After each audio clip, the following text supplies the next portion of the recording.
All right, so today's presenters are Anson Green, our AEL State Director with TWC, Christy Williams, who is a teacher with Workforce Solutions of Tarrant County, and Angela Johnson, who's the Program Manager with Houston-Galveston Area Consortium. And at this point, I will give the presenter rights to Anson and let him take it away. I'm happy to join us today. I'm thrilled to present today with two really esteemed colleagues of yours and mine that are out there teaching on workplace literacy programs in the state. And we have, let me go back to the intro slide here. We have Christy Williams, who's in Fort Worth, Texas, out there at Fort Worth ISD and the Workforce Solutions Tarrant County Consortium. And Christy's going to be talking about her experience working with a resort destination hotel up in the Grapevine area called the Gaylord Texan.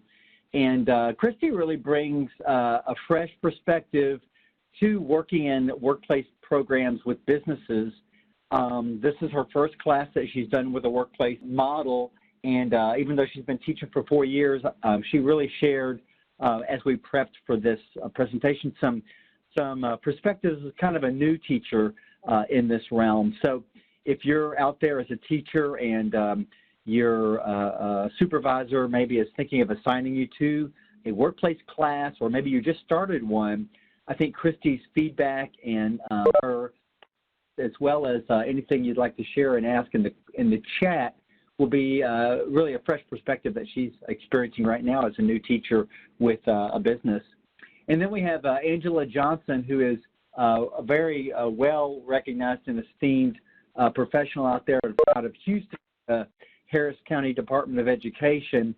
And she's been working in these models for many years and brings kind of a long game perspective on working with employers, employer engagement, really working with a wide variety of different business sectors, as well as large and small businesses. So that perspective that Angela brings really gives us a lot of depth. And she knows, and some of y'all know, it's not rare for me to pick up the phone or send her an email when I'm wanting to find out something about working with an employer, because she just has a lot of great experience.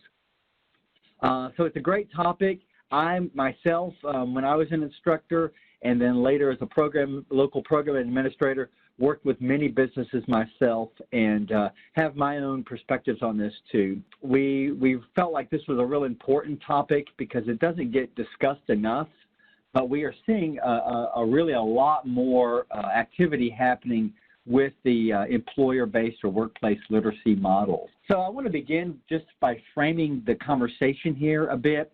And really our objective today is to provide you guys out there, the teaching workforce, who are so valuable to us, with a kind of a global perspective of what these programs are like in the big picture, but then really get into some tactical, day-to-day type of feedback from our presenters and from ourselves, and really from anybody on the chat that wants to share their own perspectives about what it's like working with employers.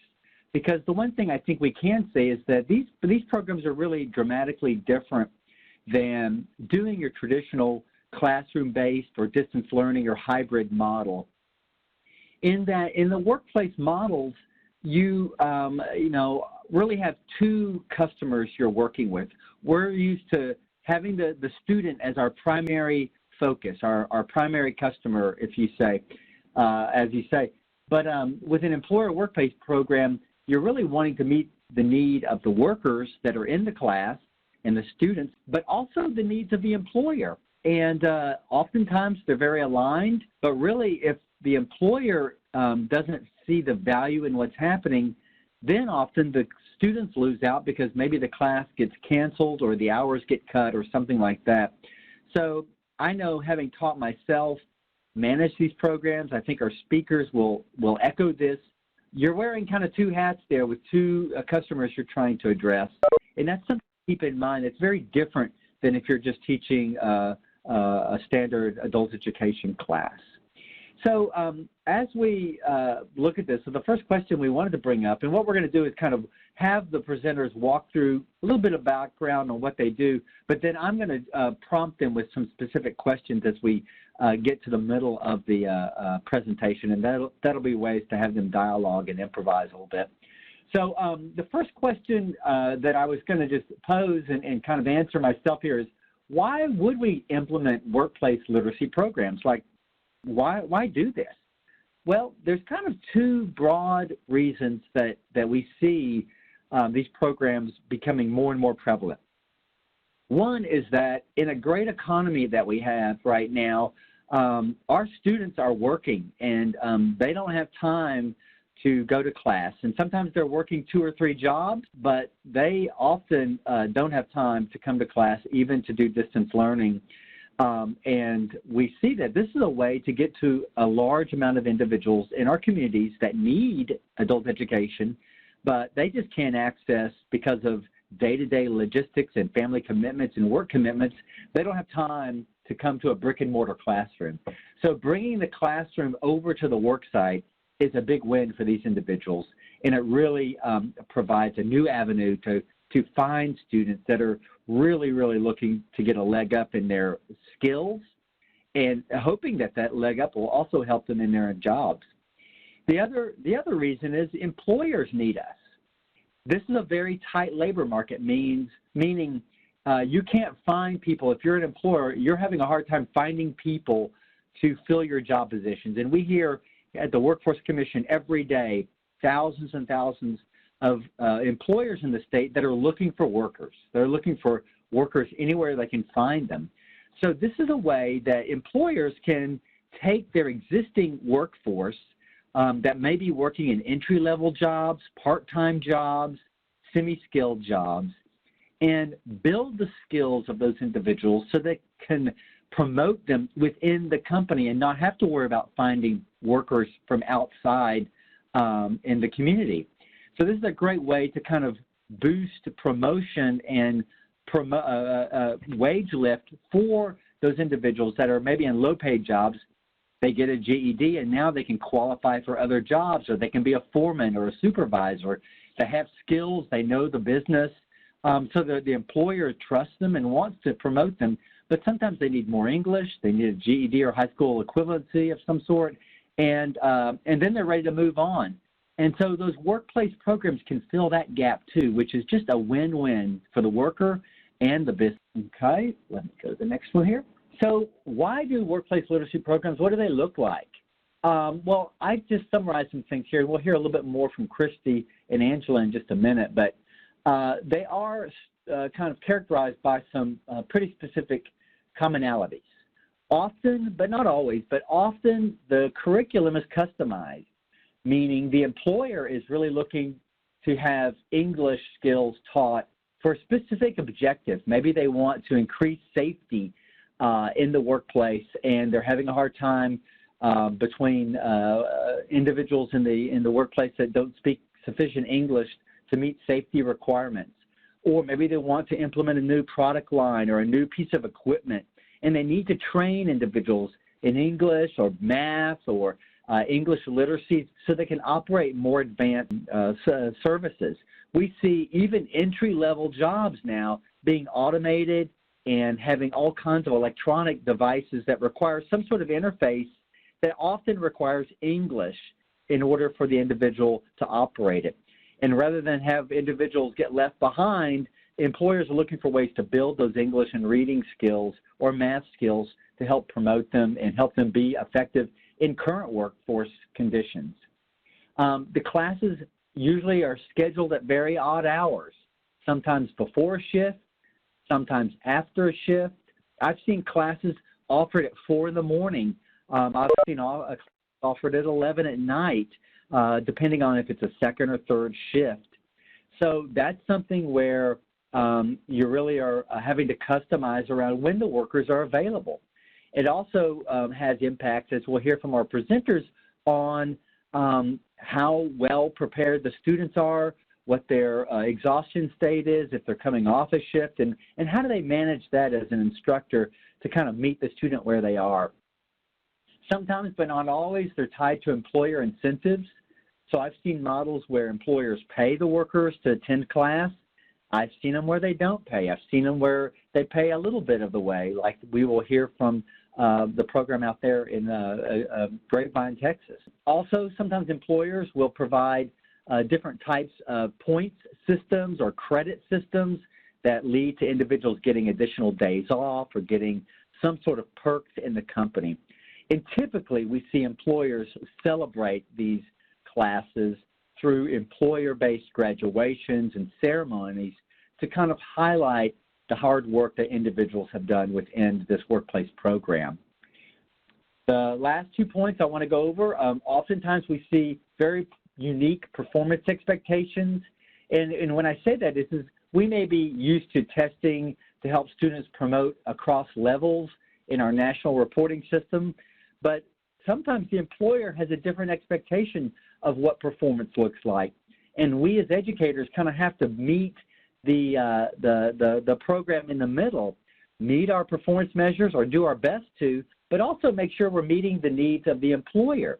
Because if we come into the program and aren't getting buy-in from the employer because they're not seeing the result they're looking for, then sometimes the employer loses engagement with the program. And sometimes that buy-in can be very simple. We've seen businesses that they simply just want the workers to be able to communicate and talk about what they did over the weekend or concerns they have about safety on the job. And those are real fundamental things. They're not difficult for ESL or adult education teachers to teach, and they're really not things that we think of as big accomplishments, but to the employer, they can be very significant accomplishments.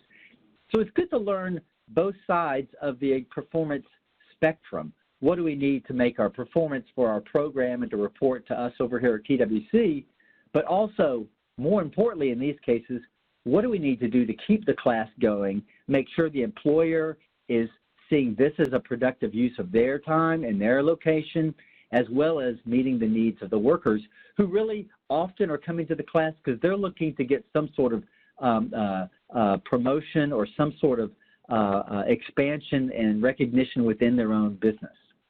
And then the last point is these classes typically, and I would say always, require patience and flexibility. We're here to serve the needs of the employer and the workers, and that means sometimes workers get pulled out of class to carry on a heavy shift load that they've got to complete. Sometimes that means the class time moves around or the location moves around. And that's something, rather than frustrate us as educators, we need to say, hey, I'm here and this is my customer and I'm going to do what it takes to get this objective met. Because the value of adding this to the workers that are benefiting and the employer is greater than what my schedule might be or some of the constraints that I might have. So those are some kind of initial ideas I had on kind of what these programs look like. But I think our presenters, as we move forward, are going to have a lot more enlightening things to share. So I'm going to turn it over to Angela Johnson out there in Houston, Texas. She's the program manager with Harris County Department of Education, and she's going to talk about what they're doing out there in Houston with the wide variety of employers they're working with. So Angela, take it away, please. Thank you, Anson. Good afternoon, everyone. I wanted to share some information with you and kind of piggyback off of what Anson said about working with employers. And working with employers, the front line of the service is the teachers. The most important asset that we have in working with employers is you, the teachers. And so working with employers has been one of the most rewarding experiences that I've had thus far in adult ed. And it's given an opportunity to create something new, to learn a little bit more about how businesses work, take a little peek, if you will, inside of businesses, and to stretch and grow professionally. And more than that, we're helping students and employees, incumbents, as well as new entrants who are looking to enter businesses and gain employment to meet at least at least meet the minimum, the living wage, if not exceed it. And then at the same time, we're helping people to advance in their employment, which is always a goal. So helping people to exceed the living wage and then advance in employment, that's a win-win combination for everyone. Next slide. I wanted to share with you some of our employer partners that we've worked with over the years and some of our current partners. It's a very diverse group, and as different as their logos, the classes have been as different. The models that we've developed with the partners have been as different. Some of the classes, as Anson mentioned, begin at 5 o'clock in the morning. That would be Tyson Foods. Others are late evening. Some of the classes have lasted only for an hour each meeting, but we've of course included distance learning and other activities to intensify instruction. So forget everything you know about traditional scheduling for ESL classes or for traditional AEL classes. Everything changes when you begin to work with employers, and that's okay. That's the other thing that we want to share with you. It is okay. It's supposed to look different. It is a different service that we're providing. And so just think out of the box, think non-traditional, and think meeting the needs of the customers, the two customers, as Anson mentioned, the employer and the employee. So I wanted to share a little bit of information that I've gathered over the years and just some things to consider as you begin working with employers or begin to have the discussion with your programs about working with employers are things that we want to somewhat normalize in your planning and implementing these programs, that the classes will vary in length. Oftentimes we schedule classes to be 70 hours, 72 hours for ESL classes, maybe 60 hours for GED, very different for workplace classes and working with employers. Some of the classes may meet for only 20 hours each semester, but then combine to have a larger schedule. And I'll show you a model in just a minute where that is one of the plans that we've developed. Often the classes that we've worked with, the employers that we've worked with in the past have had a very specific need. And not too often do they ask for classes for the sake of having classes. It's designed around a language competency, vocabulary development to address safety issues and concerns, or it's to perform a particular job task. And so when we're working with employers, we try as best as we can to always focus on what is a successful outcome and what does that look like for the employee and the employer, so that we can all get on the same page and ensure that we're measuring the same thing when we're counting success. Working with employers will require that you are flexible and that you're able to rethink how we deliver AEL services. And I promise if you can do that, it'll be one of the most rewarding professional experiences you've ever had. Oftentimes we're having to change classes, change schedules mid-semester. We have found over the years that the bottom line rules. And what does that mean? That means that employers are in the business to make money. I don't know any who are not. And so when new contracts come about or new opportunities for business, or there's a dramatic shift in the industry, oftentimes our classes will have to adjust as well. And so being a good steward, being a good host when you're working with employers, oftentimes it's in their facilities, is also very important. Most times we include customized curricula as well as content that's related very specifically to the job function, or helping people to get whatever skill is needed to be able to get a promotion or to be able to maintain their employment. And then back to professional development, it's an opportunity for you to hone your skills in an unfamiliar environment, unfamiliar content.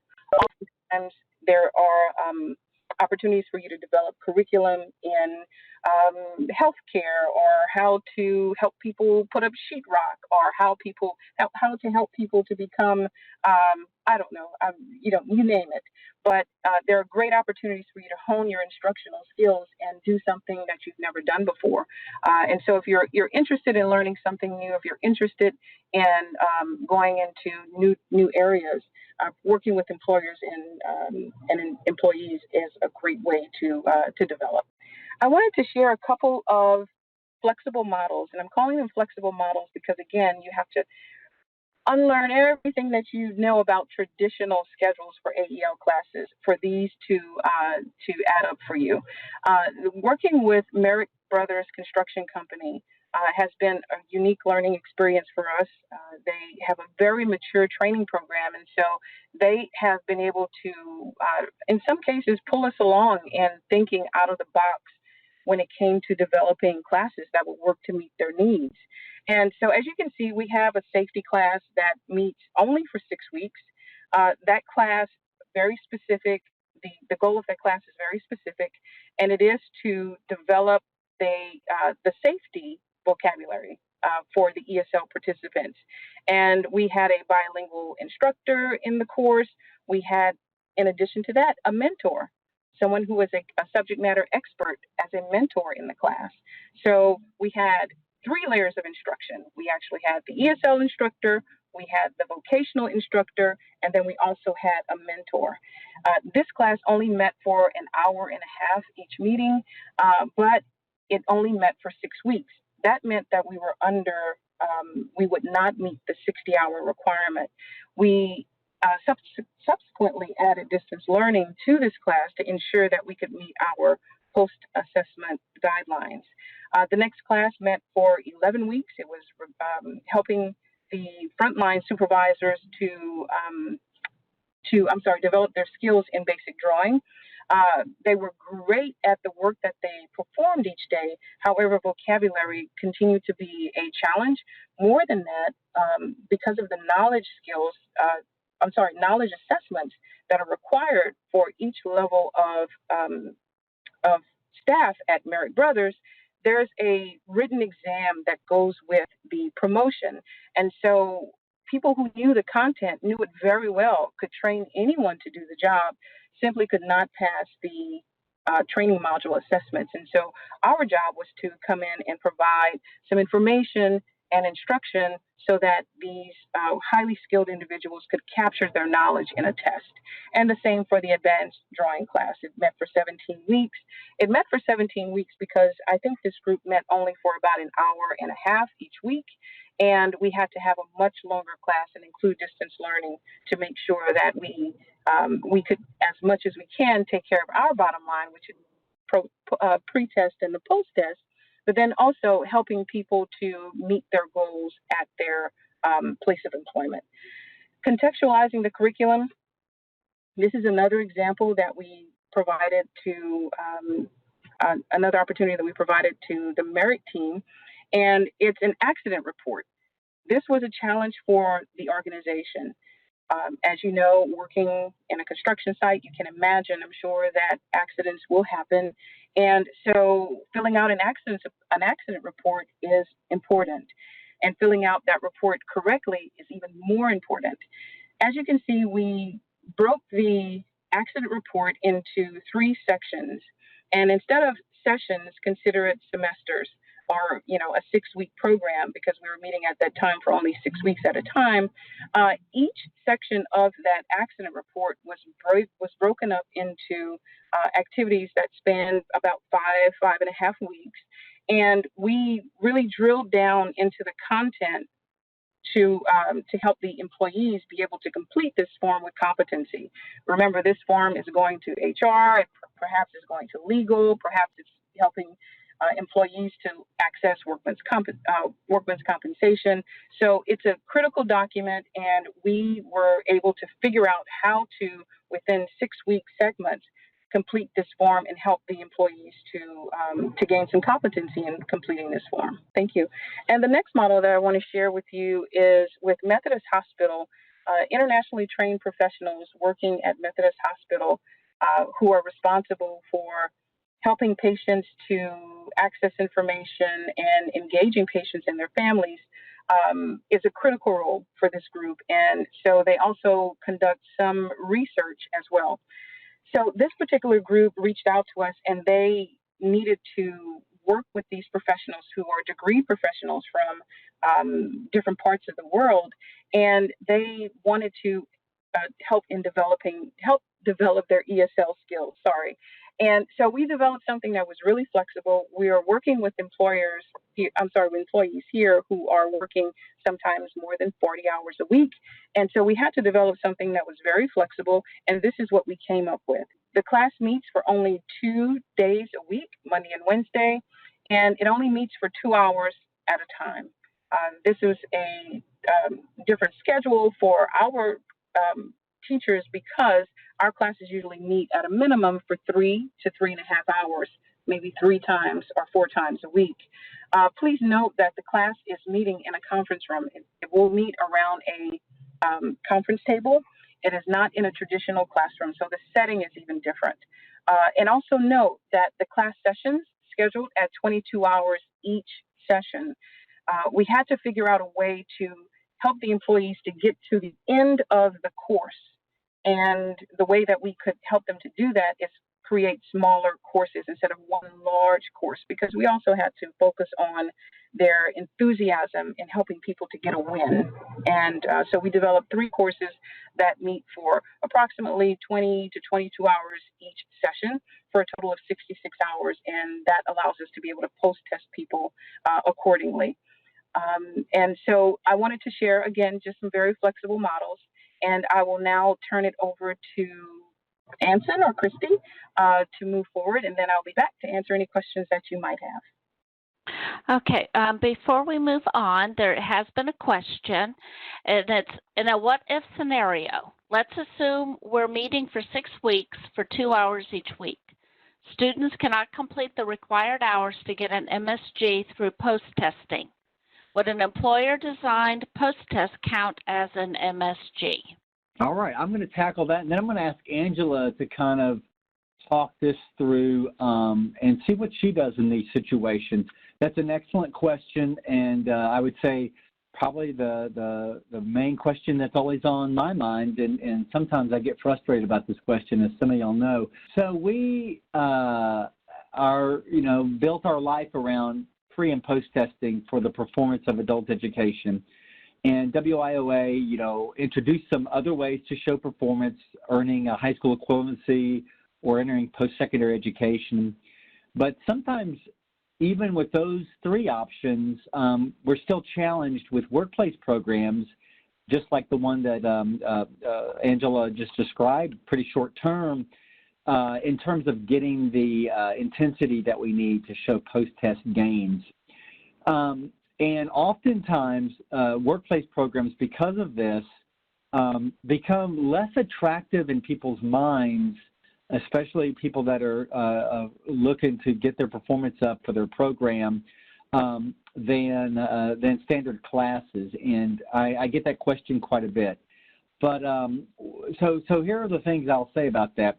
We are, and I'm actually going to Washington next week, but I've been advocating for years to get some flexibility around this option of being able to use employer-based testing, employer-based designed post-tests and assessments. Such an option used to be available before WIOA. Some people listening may recall that. And I think that I just was emailing with the Federal Director of Adult Education last week, asking about this because we're going to be at a meeting next week, and she asked me to bring it back up. I visited with the Assistant Secretary of Education about this, with leaders from Tyson Foods and some other employers. So I think we're getting to a place where maybe they're going to be more flexible about that, but we don't have that flexibility now. So what I typically tell directors, to me, and for the Workforce Commission, we are an employer-driven organization. And I would rather the performance suffer for a small class. At the end of the day, a small class of workplace students is really inconsequential to a program that's, providing assessments and doing performance for 60 or 70,000 people. To me, the win and the importance of serving that employer, because serving an employer for your provider, for your organization, can have a lot of other benefits. And I think maybe our presenters will speak about that, but it really can also create a really strong advocate for adult education from the employer community. To me, that is way more valuable, and meeting the needs of those workers that are in the class that need it is more valuable than whether I'm going to make an MSG gain on a TABE test or a BEST test. And so I'm the state director, and that's the way I call it. We are going to help our employers out, and then my job is to advocate with the federal government and with the Department of Education to give us the flexibility so that we don't have to worry about performance challenges with implementing classes like that.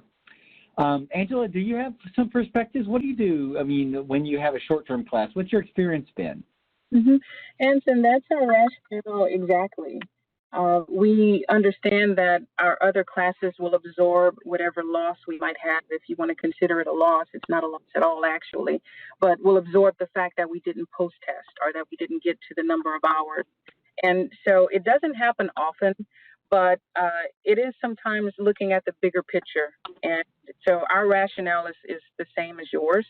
And finding one great employer partner, even if the class is very short, if you do a great job, oftentimes they'll be more willing the next time you meet to have a class that is maybe even a longer length of time, may meet for more hours, and very soon the class will not be an under hours class. So I understand the challenge, but it's a shift in mindset. And at the end of the day, you could say Anson said. Anson said we could, but it is a shift in mindset, but it is okay. It balances out. Okay, with that, I'm going to shift over to Christy here, and we're going to hear about the great work she's doing in the Gaylord Texan Hotel out there in Grapevine, Texas. That's the inside of the hotel. So if you think we're looking at a small city, we're not. We're looking at a snapshot of Texas there, and this is the Gaylord Texan Hotel, which is a grand resort up there north of Dallas-Fort Worth area. So, Christy, tell us about yourself a little bit, and let's talk about the Gaylord Texan class you're doing right now. All right. Thank you, Anson. So, as you all heard, the Gaylord it's a convention center / resort. It is actually almost 500,000 square feet. So they have an abundance of employees. And I actually discovered a couple weeks ago that the Gaylord held Texas Workforce Commission's first conference. With that, though, comes a lot of tricks, I guess, because the place is huge, the employees are huge. And Gaylord is, if you've ever been on a cruise, it's kind of like a cruise ship. The staff is very diverse, and everybody's got on a name tag with the country or state that they are from. So if they're from America, they're going to have what state or city they're from, but if they're from another country, their country is going to be on their name tag. So they hire people from everywhere. They have interns who come when they're in college and intern here. Some of them don't speak English, and so they thought it'd be a good idea to have this class at their site because they have people who have actually worked for them for years, who have lived here for years, but still struggle with English. So at Gaylord, for me, we started off with about 30 some odd students. There was a big interest that came, and you've got multi-level learners. You've got people who they're probably going to be a lot higher than others. And you have some who know zero English, who can't write any English and can't speak any English. We also have some people who have attended college in their country who took a little English, so they're not as rusty, but they don't feel as confident in their English. Again, there's a variety of countries represented because, of course, like I mentioned, Gaylord is kind of like a cruise ship where they have an abundance, diverse staff. There's a wide range of expectations because there's the expectations that come from the employer, there are the expectations that come from the employees, and you have to figure out how you're going to be flexible to meet the needs of everyone involved. You also, I mean, if we're being realistic about being teachers, you also have expectations from your own bosses about what needs to be done. So you've got the ones that you've got to do for whomever you work for. You've got the expectations that the employer have, and then you have the expectations that the employees have of what this class is going to do for them. And you have to be willing to kind of roll with things because you never know what to expect. Things could change very quickly in these places, and so having flexibility is extremely important in these. And not, if you're easily frustrated or you like order and things to go a particular way, if you're kind of analytical in the sense that you need things to make sense and go in order, this might not be what you want to do because you just sometimes you never know what you're going to walk into. Okay, some of the benefits of working of doing this class for the workers is that their class is located on site. They are either, our class meets from 3 p.m. to 6 p.m., so they are either just getting off work or preparing to start a shift. So they have the convenience of coming to work, getting it done, and either leaving or starting their shift when class is over. The employees at the Gaylord earn 1 hour of whatever their pay is for every class they attend. Now, our class meets for 3 hours, so they don't get 3 hours of pay, but they do get 1 hour for coming. If you've ever been to the Gaylord, you know that they have really good food. They have lots of different restaurants, and there's always food provided at our meetings, which is, I consider, a huge plus. It also has improved workplace relationships from my experience. I had several students to come in. They were extremely frustrated that with their coworkers not understanding them, they almost felt belittled in a sense, that people would often tell them to speak to each other in English, or I don't understand you, or they felt their jobs was more difficult because they didn't speak clear enough English. So the benefits that they've gotten from this, for sure, is going to be improved workplace relationships, which works on both sides for the employee and the employer, because they're going to have employees who are more bought in, who have a higher morale because they feel more confident each day. Some of the constraints. Our class meets in a training room, which is in the basement of the hotel. We're in the middle of all of the happening, so it's also kind of like a cruise ship. If you've ever been on one, all of the staff is kind of at the bottom of the boat where they stay and where they do all of their work. And so the basement of the Gaylord is where we meet, and that's kind of where the HR is, the staff cafeteria is down there, all of their training rooms are down there. They have, it's huge down there. So many administrative offices. So it's not like a wet, creepy basement, but it's definitely at the bottom of the hotel where only staff are admitted. And that's also a constraint because when I first started there, I did not have access to that basement. And so oftentimes where they had asked me to park, sometimes there wouldn't be a place to park where I could come in and enter through security.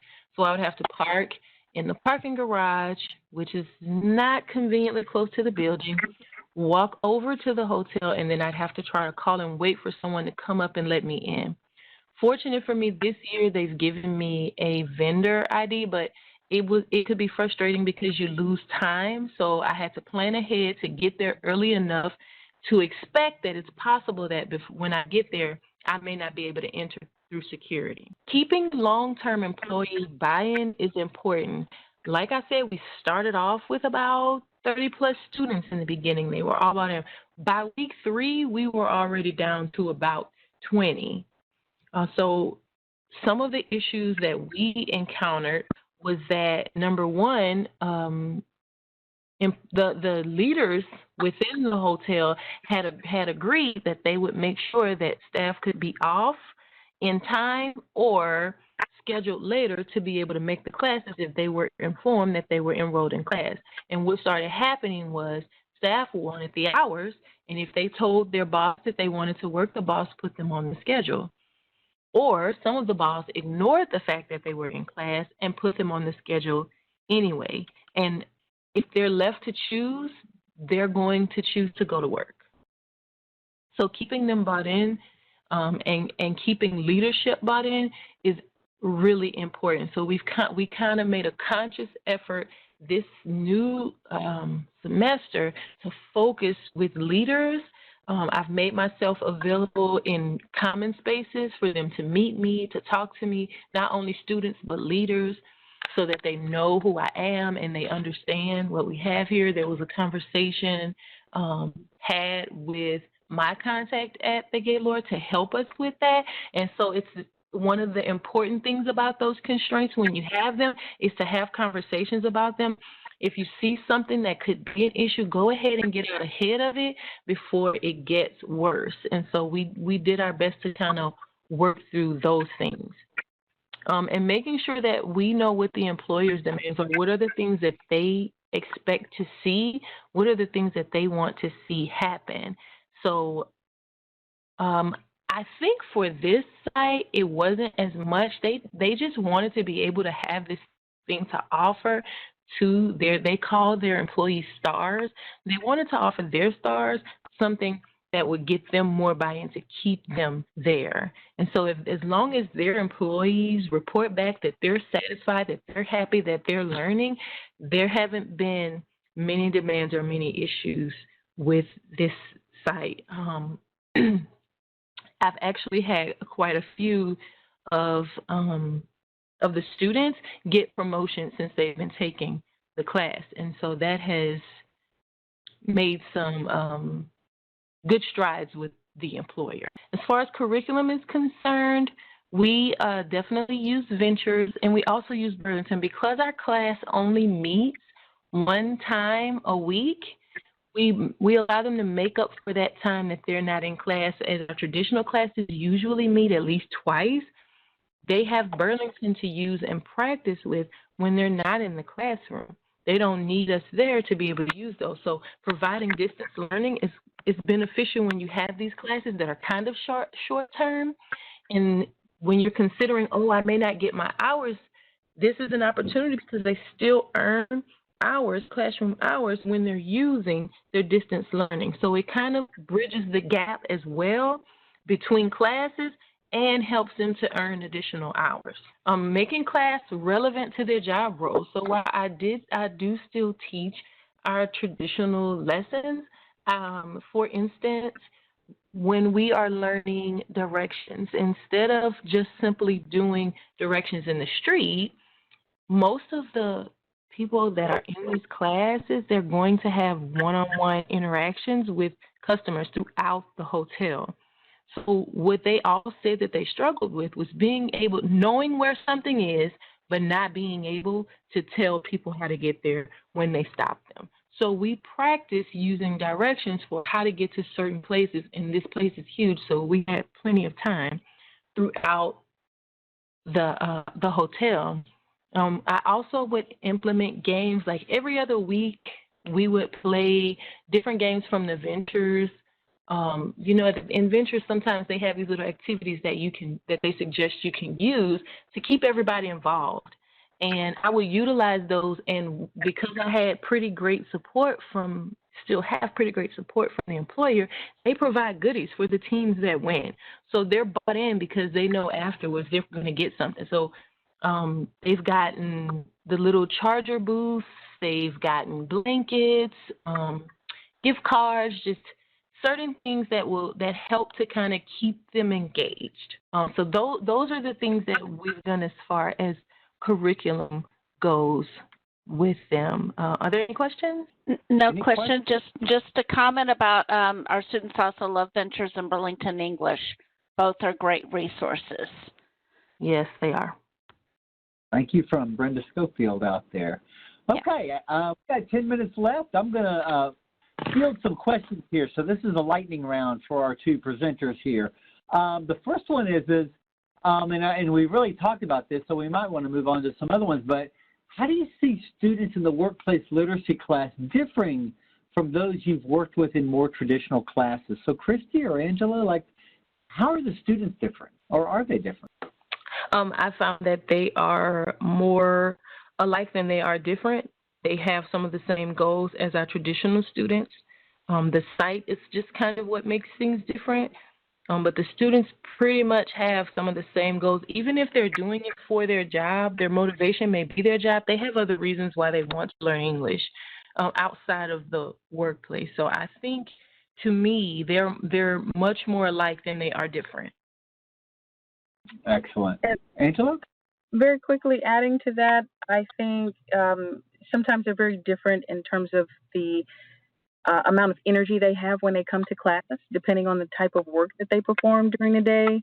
If you're working with construction workers who have been up since 3:34 in the morning and they're coming to your class at 4 or 5 o'clock in the afternoon, then sometimes I see those students being a little exhausted and having to do things in the class and have really creative, active learning activities to keep them engaged.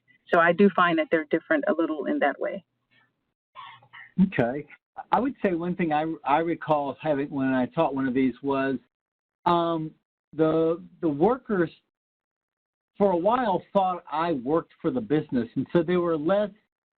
They didn't kind of approach this as like a different environment than the work environment, and they were less, I think, free to kind of talk about things at work. And as soon as they realized that I was from a school district, they were like, oh, okay. And then they would talk about real challenges they were having at work, communicating and things like that. But I had this like barrier up front that I had to be explicit that I didn't work for the company and that this was something that, was kind of a safe space to kind of talk about what they really need out of the class.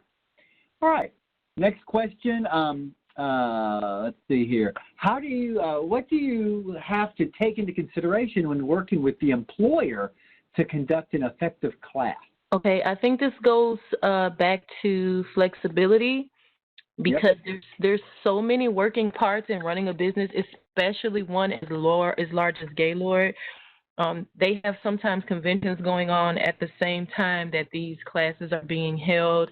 Sometimes employees are going to be late. Sometimes they may not be able to make it. Sometimes I may not be able to have the room that I am used to having. I think I previously mentioned that there's always going to be something sometimes when you come in. And so one of my experiences just this recently when I arrived to start orientation for this new semester was that the room that we normally have class in was being painted and the chairs were upside down on the tables. There was nowhere to have class, but they forgot to contact me and tell me that. So taking into consideration that there are going to be times where you might be inconvenienced and you need to be able to just kind of roll with the punches and not think that everything is unprofessional or unorganized. There's a lot of moving parts that are going on there, and I may not have been the first thought when they were doing this. I'd like to add that something you should take into consideration is ensuring that you're all measuring the same thing and leave no assumptions there. So just ensuring that what you're measuring for success is what the employer is also measuring for success, and be able to communicate as you reach those benchmarks and touch those success posts. Because again, the big picture is being able to come back and work with that employer on a local project or a deeper project, and then also being able to have that employer vouch for you in industries and to be able to say to their other employer friends and say that, they've had a successful experience with you. So just make sure you're measuring the same thing. All right, let's go to the next question here. We got 4 minutes left here. Right. What makes for an effective workplace literacy teacher? I think Christy mentioned some of these qualities about flexibility and never knowing what to expect and being fine with that. But what else do we want to understand? I think, working with teachers who understand that customer service is part of the job is a large part of the job because you are representing the organization, your organization, and the statewide AEL program with employers. And so, troubleshooting, being able to identify problems very early on and apply solutions. As Christy mentioned in one of our calls, oftentimes the teacher is having to make a decision and resolve an issue. There's not a manager there. So I think an effective teacher is one who could keep their eye on all of the balls that we mentioned earlier, but then have an eye on customer service as well. Christy, anything to add? No, I think awareness is the only other thing I would add. When you're going to be in these classroom settings, one of the things that I experienced was that my lower level students, they tended to not be as confident, and I lost a few of them in the beginning because they didn't think that they would be able to do it. So some of that is paying attention to your class and making sure that you're making the adjustments you need to be able to reach everyone in your class. Because there are some sites that they have everything, but this class you're going to have everybody in one class, and you're going to have to be able to make sure that you're reaching every level. Excellent. Great point. And the last one here, what do you wish you knew now or then that you know now about teaching in a workplace literacy class? I think for sure it is resources would have been the biggest. I didn't have as much experience with Burlington as I do now, and it is extremely beneficial. So I think that before going into doing a workplace literacy class, it's important to know what all is available to you. Take the trainings on things that you can take the trainings on, because you can be much more well-rounded if you utilize all of your resources. I think all of what Christy said is a great way to sum it up. Resources, resources, resources. All right. Well, this has been wonderful. I appreciate the engagement we've had in the chat. And, you know, I picked up here, this is an important topic. We're reaching new students that may never come to a traditional class. But as you can hear from Christy and Angela's discussion, they really desire and need our support in adult education. We've got two customers, the student and the employer. And meeting both of those sometimes takes a teacher and a program that's very flexible. And the teacher really is the front line and really is the one that's kind of juggling those two elements. And then totally customized. I mean, either it's customization in what you're delivering in terms of the curriculum, or it's just customizing to meet the environment, meet the demands, the time of day, all those kind of things. And if you've got those kind of qualities, this is your game, and this would be a great place to kind of expand what you're doing as a teacher. So I want to thank everybody for joining us today. I love doing these and getting to our workforce out there, our teachers that just make it happen. And I'll turn it back over to Christy to close us out. Krista. All right. Thanks for joining us.